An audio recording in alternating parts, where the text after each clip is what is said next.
Well, you're watching the KOAM Morning News on Fox 14. Right now at 7, some Missouri lawmakers hope to undo voter-approved laws concerning wages and sick leave.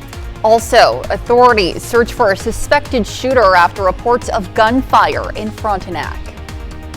And we've got clouds increasing progressively across the area as rain chances build in by this afternoon. The latest in the forecast to get you out the door. I'm so sorry. Coming up. The 4 states' most watched news starts now.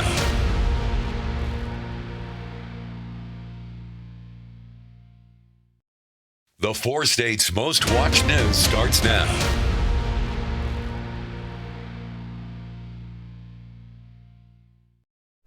Well, there we go. That was my sneeze that probably caused that. You're It couldn't wait 2 whole cameras. seconds. I had to sneeze right there and threw off the whole thing, didn't I? Well, there you go. Well, good morning, and thank you for being with us on the KOAM Morning News on Fox 14. I'm Elise Snowy. And I'm Chris Warder. It's Tuesday. It's May the 6th, and it's starting off to be a pretty good day. We do have rain chances later, which, of course, we will get to in just a moment, but we've got some important stories to start with. Yes, Pitt State social work students are stepping up and giving back, showcasing a lineup of philanthropic projects aimed at making real change in their communities. Now, from foster care support to mental health advocacy, these students are addressing some of society's most pressing issues. KOAM's Lonnie Walton spoke to students who say their projects represent special moments in their lives. I spoke with many social worker students who says they're not doing it just for the grade, but because they want to make a change. The goal of my project was to inform as many people as I could about the healthy versus unhealthy relationship characteristics. Mackenzie Dillon is a senior majoring in social work at PSU. She completed a project near and dear to her heart. Dating violence and abuse in relationships, especially within college students in our community here at Pitt State. I met a student who says she's been in 13 different foster homes. She says if she helps one person, she's done her job. Family I was with, we went to the Wesley House and used to rely on them for food. Now, both of these women want to help others who may go through the same experiences as they did. I decided to work with the Wesley House for my senior project this semester. I wanted to work with the unhoused population in our community. I wish someone would have told me this information, and so my goal was to just help as many students as I could. And there are other projects who help support the community as well. I did a community game night. So I did a movie night. I did my research on food insecurity. All students come with one goal in mind: to make a change and not forget where they've come. It was my resilience and my family and the support of my peers. And I was able to reach around 120 clicks on that. So a lot of students participated, which is awesome. Reporting in Pittsburgh, I'm Lonnie Walton, KOAM News. Well, students also wrote an elevator pitch, which they practice in class. Certainly a very cool thing. And it's great with students getting involved in these things because it's one of those things, I mean, I think about. I'm like, what happens if anybody stops being interested in some of these fields? They're passionate about it, exactly. And it's great to see that passion continuing across not just here, but the nation. Well, if you've got a passion for rain, it's going to be satisfied as we head into the afternoon. Unfortunately, we've had a little too much rain, so hopefully your passion isn't that great. Maybe we need to ease it up. Let's start with that look outside, though, downtown Pittsburgh. So you've got clouds gradually increasing, not blocking the sun just yet, but that will change as the morning goes on.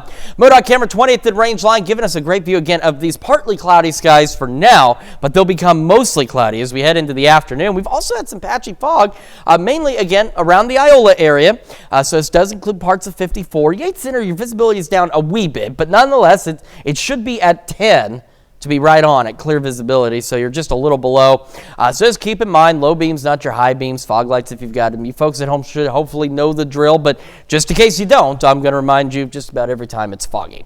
All right, let's take a look at the future track. By noon, we have a few showers starting to kick into the southwestern portions of our area. These showers will continue to spread across the region, and we'll have eventually showers and thunderstorms. Now, as I mentioned, I did not mention yet, some great news, no severe weather is expected. Last month, we had enough, and it least with this round of shower and thunderstorm activity over the next couple of days, we're not anticipating any severe weather, which is fantastic news. Temperatures somewhat milder this morning than where we have been. We've got some mid to upper 40s. We're getting a lot of low 50s, starting to see getting closer to some mid 50s out there as well. In the Osho, the warm spot now sitting at 55 as we get this Tuesday underway. By 9 a.m., we're into the low 60s, 70 by noon, low 70s for our highs, back into the upper 60s by this evening, and again, increasing shower and thunderstorm chances with an east breeze at 5 to 10. We're going to continue to have the shower and thunderstorm chances, or at least Thursday. We'll talk about that and our weekend forecast here in just a few more minutes. Elise? All right, Chris, thanks. Well, authorities respond to a fatal crash in Chanute, Kansas. The crash happened on K-39 yesterday morning at about 6 a.m. Troopers say a northbound vehicle and a southbound pickup truck collided head-on at the center line of the highway. The driver of the northbound vehicle, Teresa Phillips of Chanute, died at the scene. The driver of the truck suffered serious injuries. He was transported to KU Med Center in Kansas City. Authorities are investigating reports of gunfire from a vehicle in Frontenac overnight. It happened around 10:15 Sunday night in the 800 block of North Cayuga Street. No injuries are reported, and the suspect's vehicle is described as a dark-colored Chevrolet Avalanche. Anyone with information is asked to contact the Frontenac Police Department. And to be the first to see breaking news, weather, and sports, you can download the KOAM News app. It's available free of charge in the Apple App Store and the Google Play Store. Just search for the KOAM News app. Well, a bill in Missouri would undo a proposition supporting paid sick leave and minimum wage increases. But now, as KOAM's Samantha Walker explains, some state lawmakers hope to pass a bill that would change that law.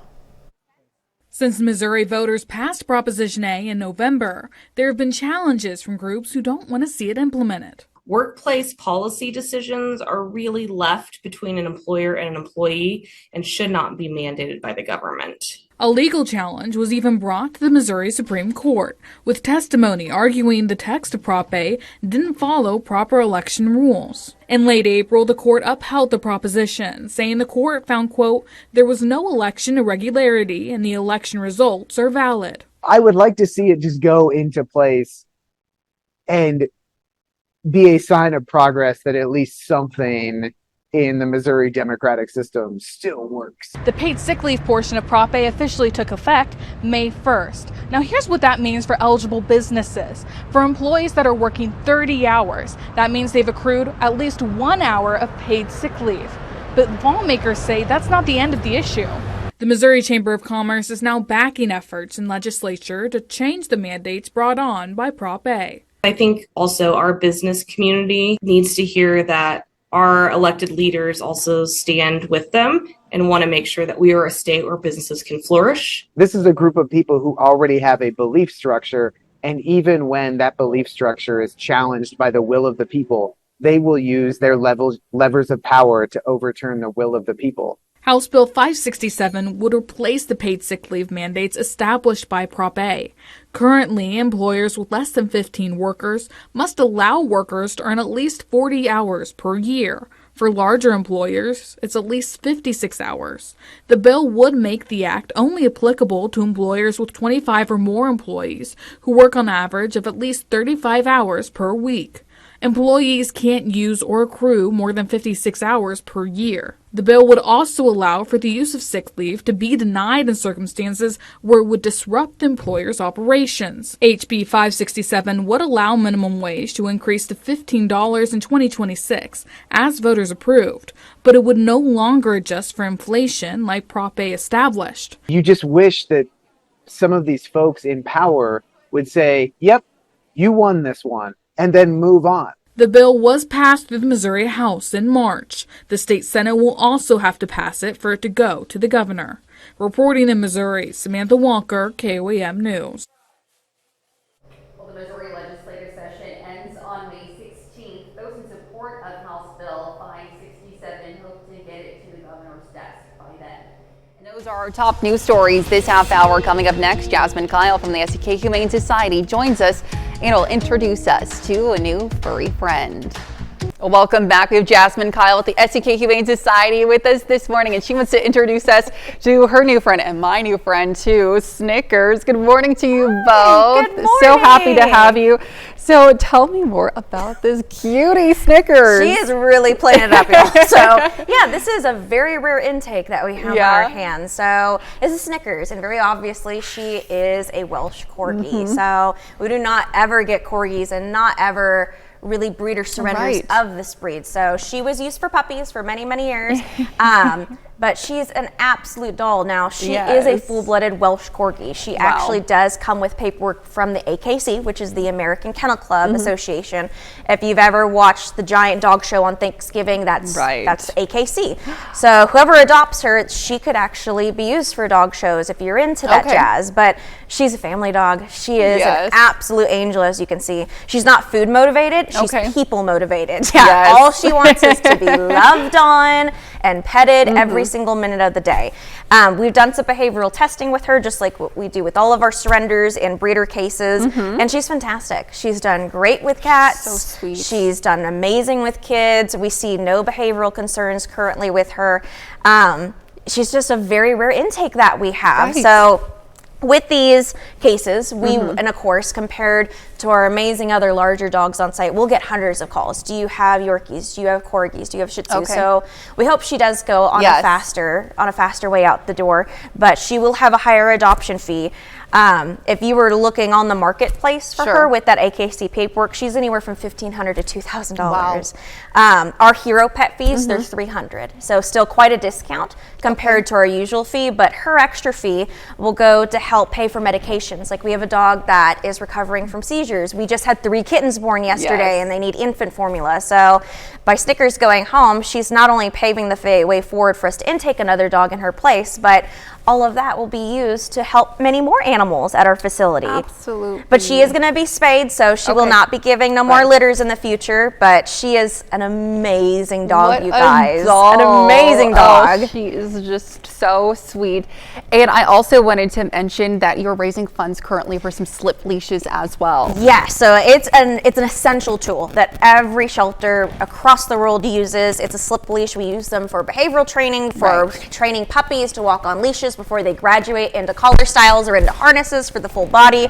It's something that not a lot of people will think about and just get us regular leashes, which is fantastic, but these are such an essential tool.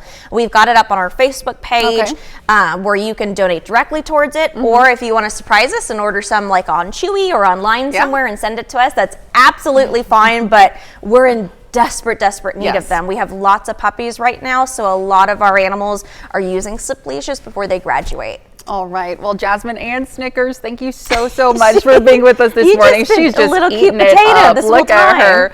She is adorable. Well, thanks again. Thank you so much. Stick around. We'll be right back.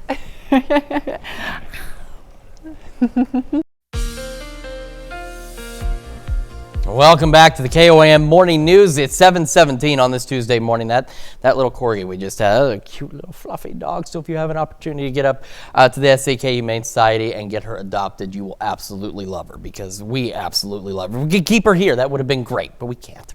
So make sure you go get her. Otherwise, this morning, we do still have some patchy fog. Visibilities have improved a bit around Iola. Yates Center, it's down a little, not by a lot, but just watch out there. Of course, low beams, not your high beams. You folks at home know that drill. Skywatch Storm Tracker in our area is clear. None of what you see here is real.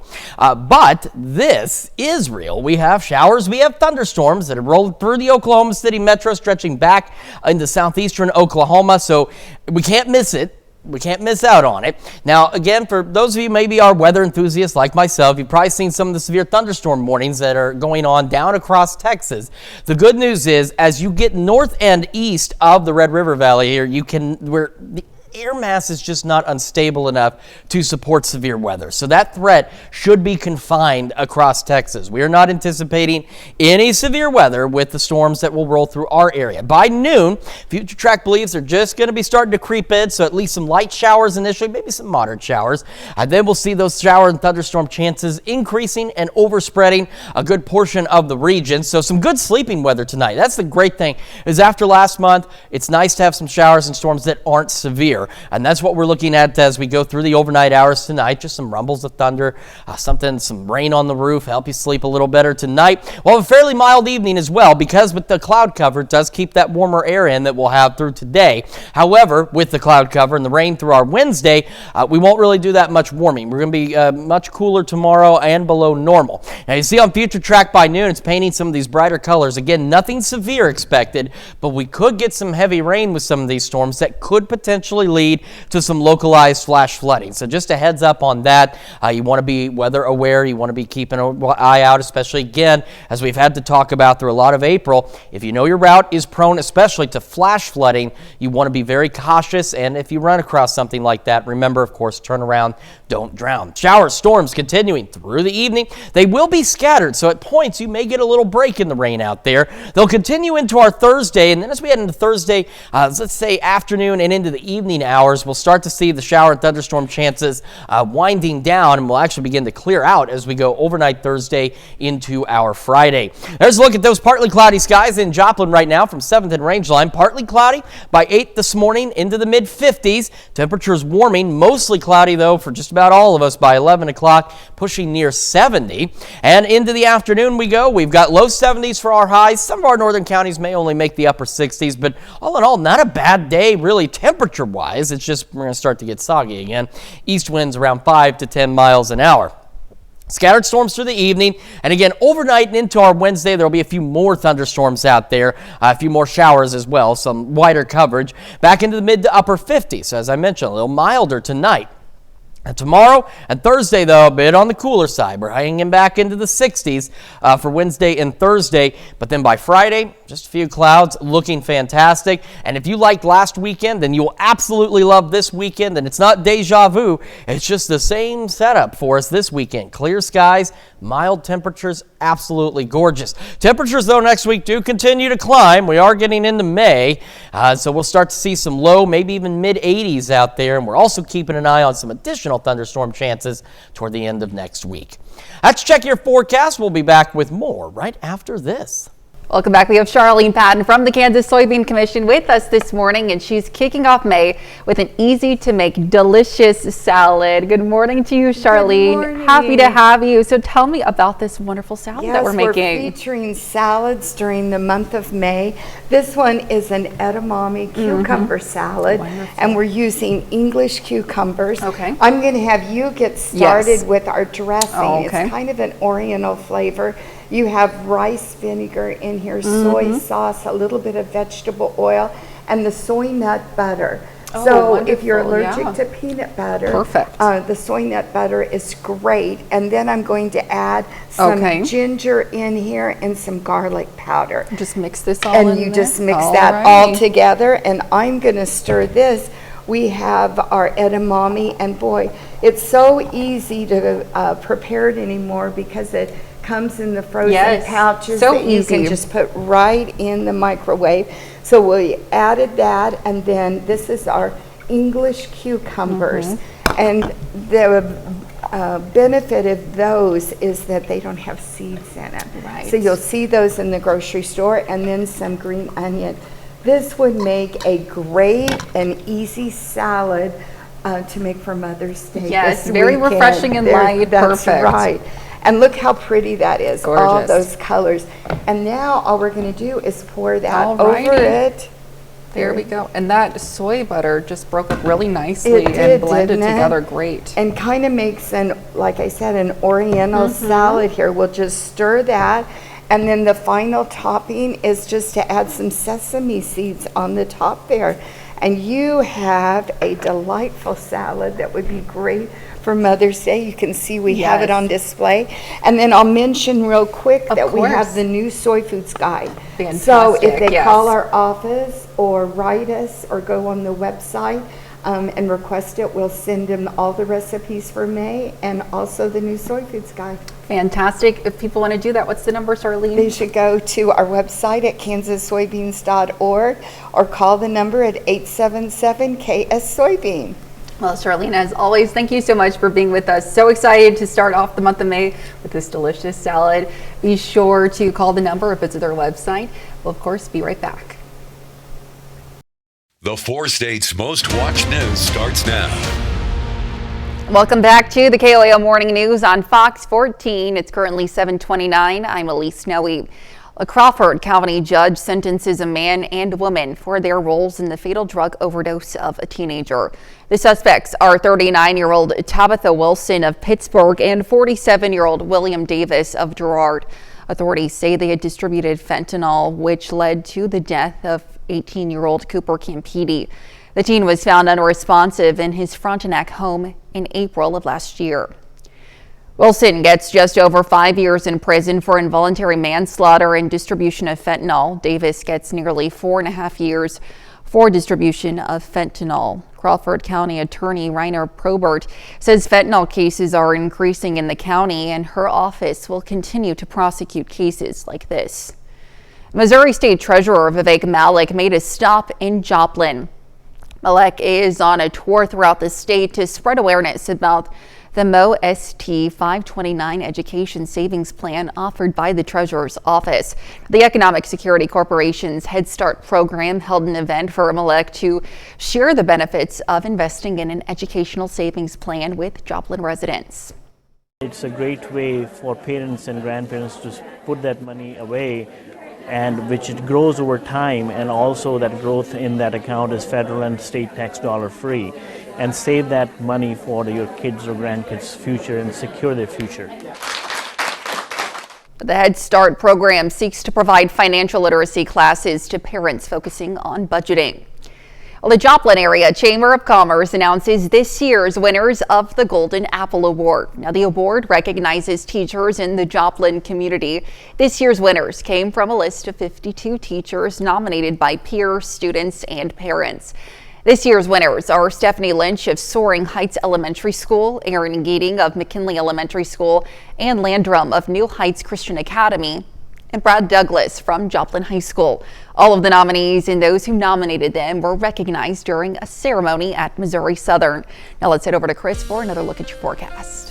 We've got clouds continuing to increase across the area, slowly but surely. You can see we saw plentiful sunshine downtown Pittsburgh, same from the Modoc camera at 20th and Range Line, but you can see the clouds overhead, so still partly cloudy skies, but they will increase, and we will see shower and thunderstorm chances increase as well. Still dealing with some patchy fog around Iola, but it continues to improve, which is fantastic. Visibility is actually improved by nearly 2 miles in the last about 30 minutes or so, but again, still low beams, not your high beams. You folks at home definitely should know the drill with that patchy fog. Into the afternoon we go on the future track. Here come those showers out there.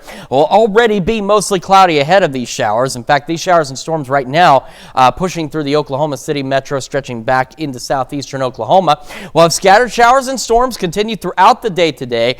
Some fantastic news though, no severe weather is expected with any of this activity. It's the last thing we need right now. We're not expecting any for today. Temperatures this morning, it looks as though, I'm just making a quick scan, yeah, we are all out of the 40s now. Everybody in the low to mid 50s. We're going to warm up this morning, but once the clouds increase and the rain begins, our temperatures will flatten out.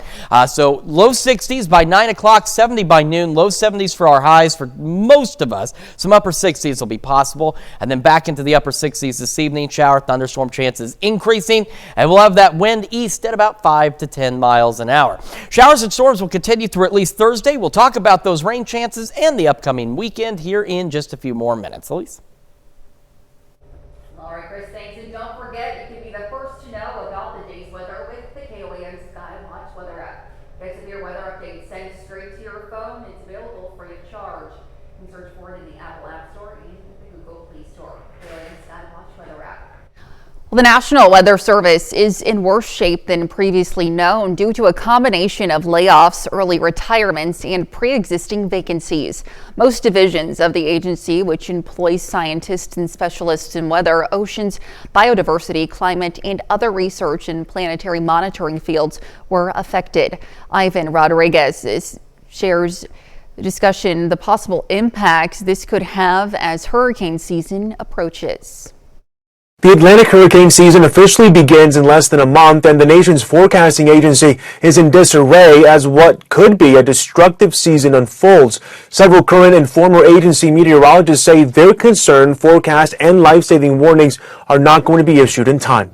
Andy Hazelton is a hurricane hunter who was working out of the National Hurricane Center in Miami. We're not really doing policy for the most part. We're just, especially in the Weather Service, just trying to get this life-saving information out there. He's flown into the eye of the storm countless times, including Hurricanes Helene, Dorian, and Ian. You basically fly through the storm 3 to 4 times, and then the forecasters are getting that data in real time. They're using that for their advisories to tell people, hey, this is where the storm is, this is how strong it is. But now he's out of that job. He was one of hundreds of employees at the National Oceanic and Atmospheric Administration, or NOAA, whose roles were terminated as part of the Trump administration's efforts to slim down the federal government. We're already understaffed, and this is just going to be an even further blow on top of that. The National Weather Service is headed into hurricane season with 30 of its 122 weather forecast offices lacking their most experienced official, known as the meteorologist in charge. These include offices covering New York City, Cleveland, Houston, and Tampa.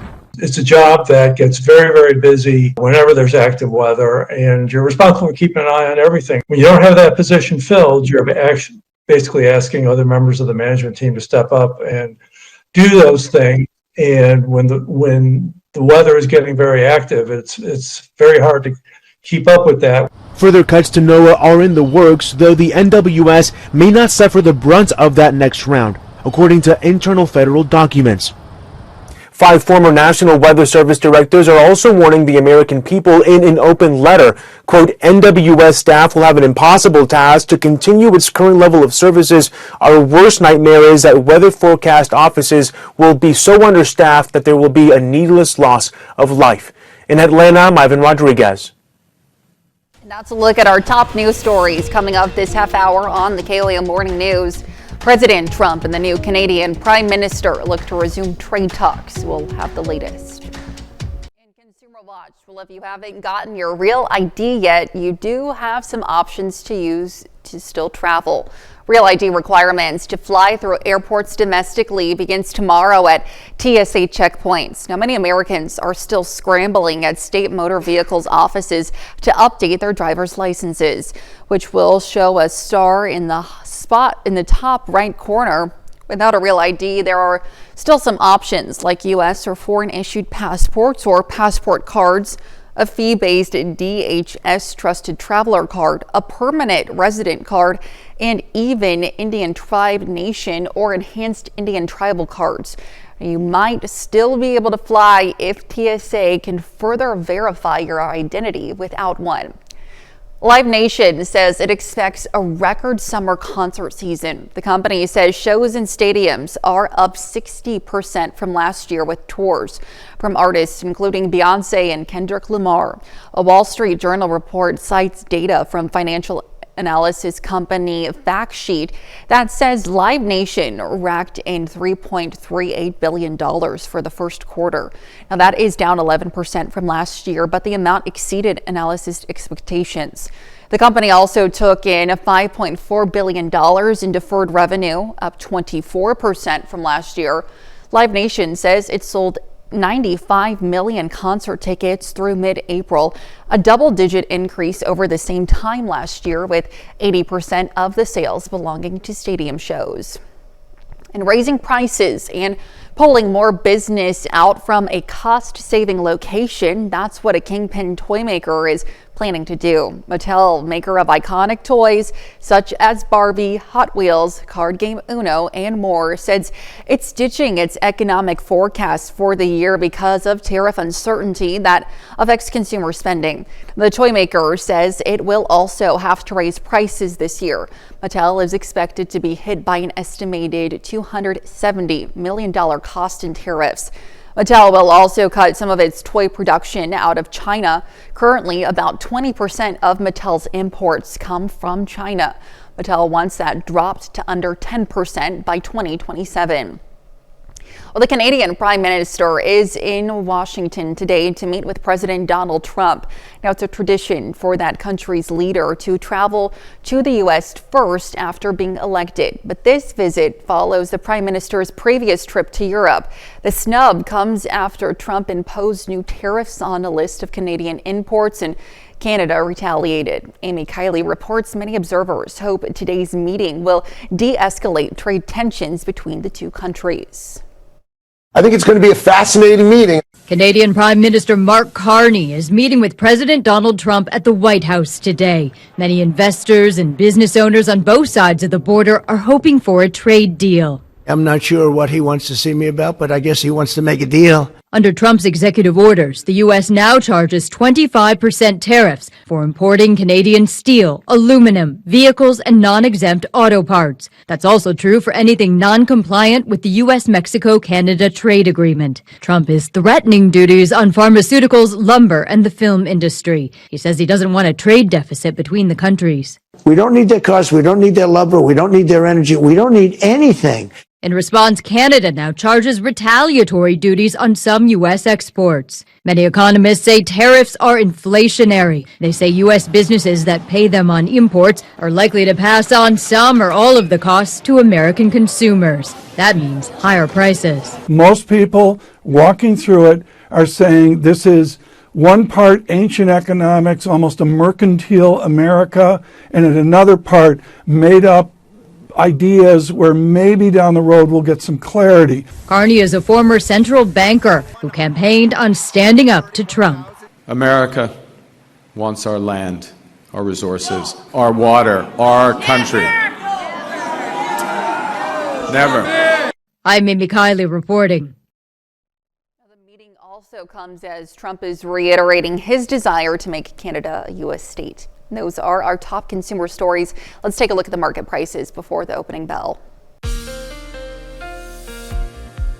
Welcome back to the KOAM Morning News, 7:45 now on this Tuesday morning. Skywatch Storm Tracker again is clear in our area, but off to our south and west, we've got a line of showers and some thunderstorms out there. As I've mentioned all morning, the good news is we're not anticipating any severe weather with this activity over the next few days. Now, if you're also just somebody you'd like to check on the weather in general, you've probably noticed again there have been some severe thunderstorm warnings with this activity down across Texas, but the atmosphere as you get north of the Red River is not conducive for severe thunderstorm development. That's why we haven't really seen, like this activity that rolls up was severe, but as it starts to approach the border, it starts to lose its strength. Now we're going to get thunderstorms, and we could have some heavy rain as we head into our Wednesday, but again, severe weather not expected at this point. By noon, should be knocking on our door. In fact, looking at the Skywatch Storm Tracker right now, it might be here a little earlier than Future Track is thinking. So let's keep that in mind. The Future Track is making its best guess, but just looking at some of the data, it could be here a little earlier than that. But either way, we'll see shower storms increasing across the entire region as we head into the afternoon and evening hours. They'll be scattered at times, so you may get little pauses in the shower activity, but otherwise, rain will continue overnight into our Wednesday. Now, Wednesday, the only difference at this point on the Future Track compared to really today or even into Thursday is we have better chances of some thunderstorm activity, which could result in some heavy rain and lead to localized flash flooding in some locations, especially again as we head into Wednesday. So this is one of those things you really need to remember. Turn around, don't drown. But what makes this a little more concerning is just the fact of the flash flooding. That's flooding where the water levels rise very quickly, and then they also can recede very quickly. So if you know your route is maybe prone to flash flooding or flooding in general, just keep an eye on it. If you see water over that roadway, don't chance it. Don't try. Again, it's an isolated risk, but it is there nonetheless with some of these thunderstorms, again, with the possibility of some heavier rain out there. Shower storms continue overnight and into Thursday morning. And as we head through the rest of our Thursday, the storms will become more scattered, but we'll still see them. And as we head into Thursday evening and overnight, storms wrap up. We've got an absolutely gorgeous weekend ahead of us. There's those partly cloudy skies from 7th and Rangeline in Joplin. Still getting plentiful sunshine, so our temperatures are warming now, but as the clouds increase, as the rain chances increase, they'll level out for us. Mid-50s, maybe even some upper 50s by 8 o'clock, still partly cloudy, mostly cloudy by 11, and pushing close to 70. Most of us should reach highs in the low 70s, but see what I'm talking about? Once the rain chances start to build in, temperatures kind of level out. So some of you may just make the upper 60s and you'll level out, but still temperatures at least not bad. Winds also not bad, east at about 5 to 10 miles an hour. Scattered storms continue through the evening hours down to the low 60s by 10, and again later this evening and overnight, so we're going to see an uptick, a little more thunderstorm coverage than what we'll have through a good portion of today. Mid 50s, maybe even some upper 50s for our lows, because as we've mentioned too, it doesn't matter the season, the clouds act as that thermal blanket. They keep that that warm air in, and that'll allow us to have a milder night tonight than what we've had the last couple of nights across the area. Temperatures, though, thanks to the clouds and the rain, don't warm a lot. We'll be below normal Wednesday and Thursday for sure, back into the 60s. Storms end Friday, looks fantastic. And then we head into the weekend, and it looks even better. Sunny skies through a good portion of the next week as well. Temperatures warming, though. Low to mid-70s this weekend, getting into the low, possibly even mid-80s as we head into next week with some additional thunderstorm chances toward the end of next week.